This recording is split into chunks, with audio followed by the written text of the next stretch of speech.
أما بعد فأعوذ بالله من الشيطان الرجيم بسم الله الرحمن الرحيم ألم نشرح لك صدرك.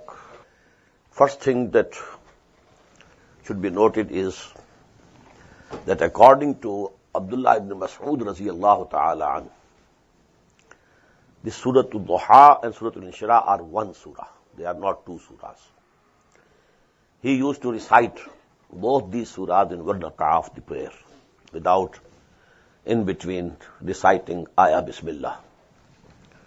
But they are two surahs, there is no doubt. Consensus of all the other companions of the Prophet ﷺ is that they are different surahs.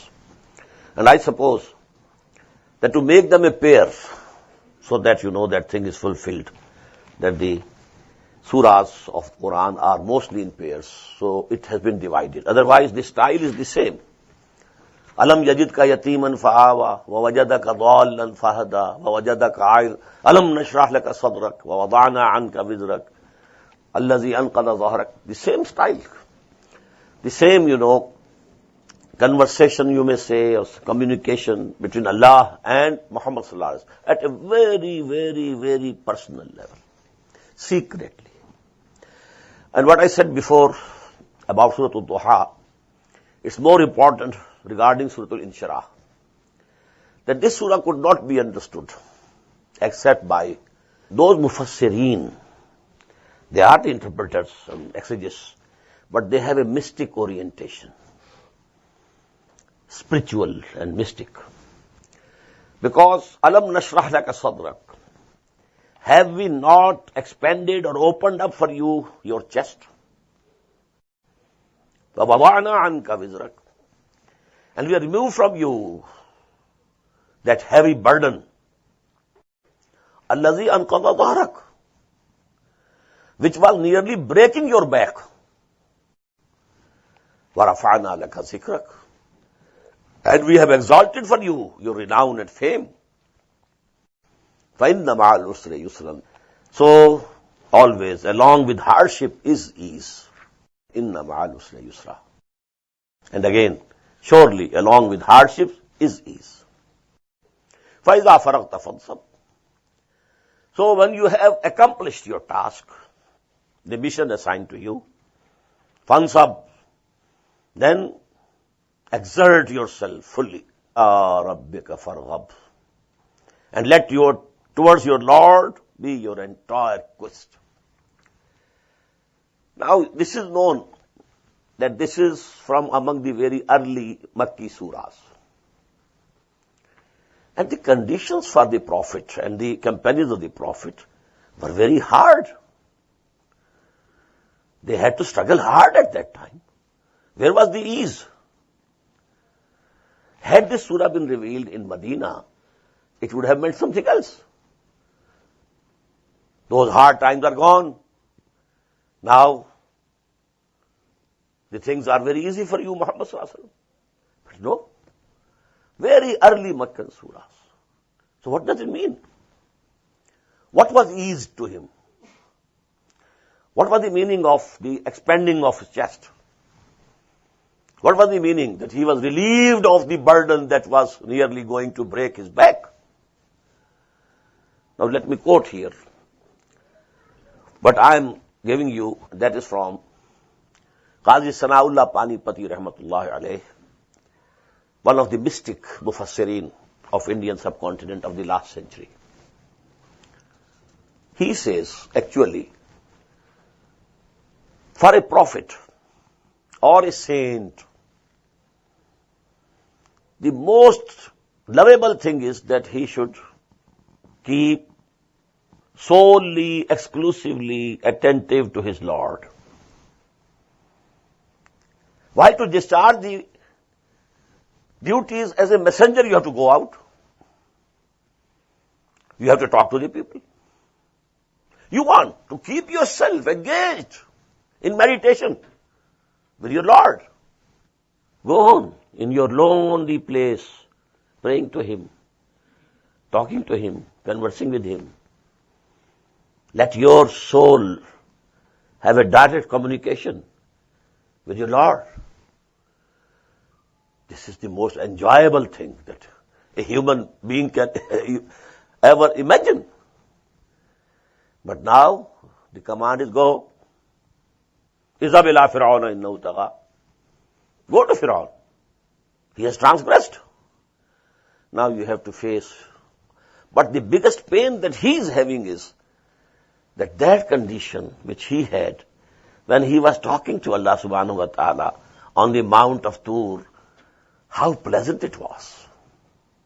So Allama Iqbal has quoted Sheikh Abdul Quddus of Gango in his lectures. Once he said, Muhammad Arabi balai asma raft to baz amad. Ba khuda agar man rafta mein, baz na amda mein. Muhammad of Arabia went to the highest heaven and then came back. By God, if I had reached there, I would never have come back. So this is the difference between the mystic experience and the prophetic experience. A mystic, a Sufi, wants to keep himself with his Lord. No interference. This is the tendency which led to that monasticism. This was unbalanced attitude that led to monasticism. Why to marry? Have all these, problems. 1,001 problems for you if you marry. You have a family, now you have to feed them, care for them. Now the child is sick, and now you have to get him admitted to the school, and so on and so forth. Now you can't have that, that sukoon, tranquility of your mind. बैठे रहे तसव्वुर जाना किए हुए. Keep sitting and have the thought of Allah in your mind and nothing else. So that was the pain actually which Muhammad was having sallallahu alayhi wa sallam. While he was asked to go out, preach to the people. We are looking only to the outside pain that he was getting when some said, oh, you have gone crazy. Oh, you are a poet. Oh, you are a sorcerer or a magician. This was also hurting him. But that is not mentioned here. That, his difficulties were going to more and more multiply in the coming years. But alam nashrah laka sadrak. That was painful to him was his occupation with this propagation of religion and not keeping himself alone in the loneliness. Plotinus has said very beautiful words. Flight of the alone to the alone. Within us we have something which is alone, and that is our ruh. Ruh is not son of someone and daughter of someone and brother of someone. No, ruh has no connection with anybody here in this world. It's all alone. Whatever it is by itself. So when one is sitting and contemplating and meditating to Allah subhanahu wa ta'ala, this is the flight of the alone. The ruh within me and you now comes out, goes up. Flight of the alone to the alone. Qul huwa Allahu ahad. He is the alone. Alam nashrah laka sadrak wa wada'na anka wizraka alladhi anqadha dhahrak wa rafa'na laka. But as time progressed, Muhammad came to know how much it is delightful for you when even a single person accepts Islam and you feel, now this brother of mine is saved from the fire of hell. This is another delight. This delight now takes the place of that delight. The Sufiya use three terms for suluk. There is sayr ilallah. One is going nearer to Allah. Then sayr fillah. Now contemplating and meditating the person or the attributes of Allah. This is that position from which if you are asked to go away, then you feel pain, you feel hurt. But the third stage is sayr anillah ilallah. Now you are going away from Allah subhanahu wa ta'ala. You have to go down the Mount of Nur, where Muhammad received his first revelation in the cave of Hira. Jabal al-Nur. And Musa had to come down from Koh-e-Tur, the Mount of Tur. Izhab ila Fir'auna innahu tagha. But then Sayr alillah ilallah. But this is for Allah. So that more and more of His creatures, they are saved from the fire of hell. They turn towards Allah. This is the biggest delight, biggest delight, biggest delight. But you come to it, to realize it, but you have to take some time for that. فَإِنَّ مَعَ الْعُسْرِ يُسْرًا إِنَّ مَعَ الْعُسْرِ يُسْرًا. This yusr has now come to you, but you had to pass through that usr, that difficulty. You had to cross that. But now you feel.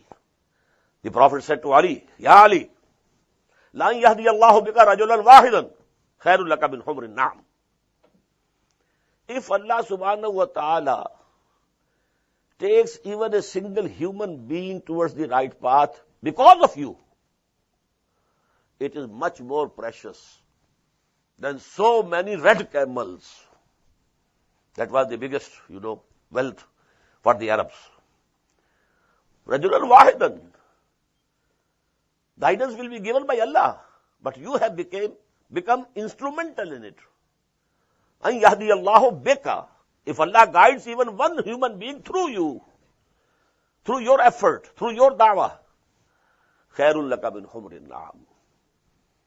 Red-colored camels, a host of them. This is more precious than that. Now, faiza faraqta. This is for the future. When that time comes, ya al-haqq wa zahaq al-batil. When that time comes, then you'll be free. Then you attach yourself with us, absolutely. فَإِذَا فَرَغْتَ فَانْصَبْ وَإِلَىٰ رَبِّكَ فَارْغَبْ.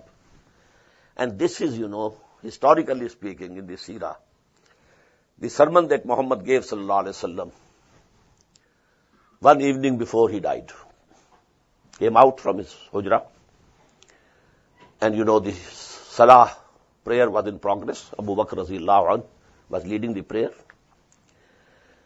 When he felt that the Prophet has come out, he tried to get back so that he comes forward to lead the prayer. But he said, no, you continue. Then he sat by his side.